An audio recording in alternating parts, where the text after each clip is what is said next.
Banga s'est installé au Puce de Saint-Ouen il y a 25 ans. Le graffeur guadeloupéen est ici chez lui, il y expose ses toiles et ses t-shirts.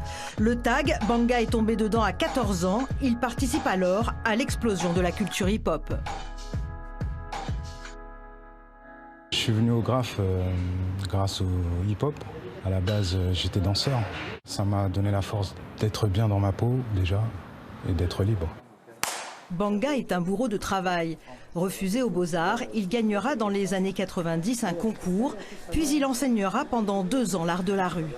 Très vite, il créera son propre business pour devenir aujourd'hui un artiste reconnu.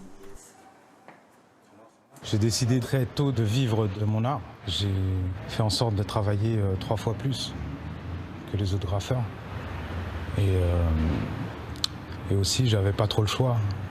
Comme j'ai pas trop de diplôme, donc c'était ça ou je sais pas quoi. Il a jamais essayé de faire le truc comme ci ou comme ça pour rentrer dans un moule qui est connu ou déjà apprécié.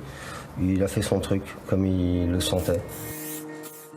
Sur le mur ou sur la toile, son style est reconnaissable, notamment par la finesse de ses traits.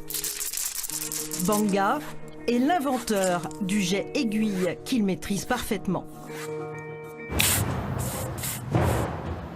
C'est une lance creuse où la peinture passe à l'intérieur. Là où j'ai commencé à peindre sur la petite ceinture, c'est là où les toxicomanes se shootaient. Tous les seringues que j'ai vues par terre, avec les capes, avec les bombes, je me suis dit qu'il y avait quelque chose à faire. L'artiste a commencé dans la rue et il y revient parfois à la demande. Je suis en connexion avec la rue directement. Et aussi, ça me fait plaisir de mettre un peu de couleur dans la rue, dans la vie des gens, dans l'univers. De là-bas, on va nous voir. On a fait appel à lui, c'est qu'il n'y avait pas mieux pour représenter en fait l'état d'esprit.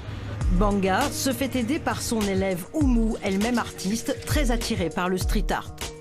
Moi, il me manquait un peu ce côté brut, ce côté déchaîné.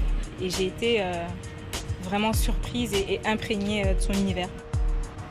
De nombreux murs portent sa trace, mais l'œuvre dont il est le plus fier se trouve en Guadeloupe. Banga rêve d'y créer un festival de street art et une galerie pour rendre l'art plus accessible.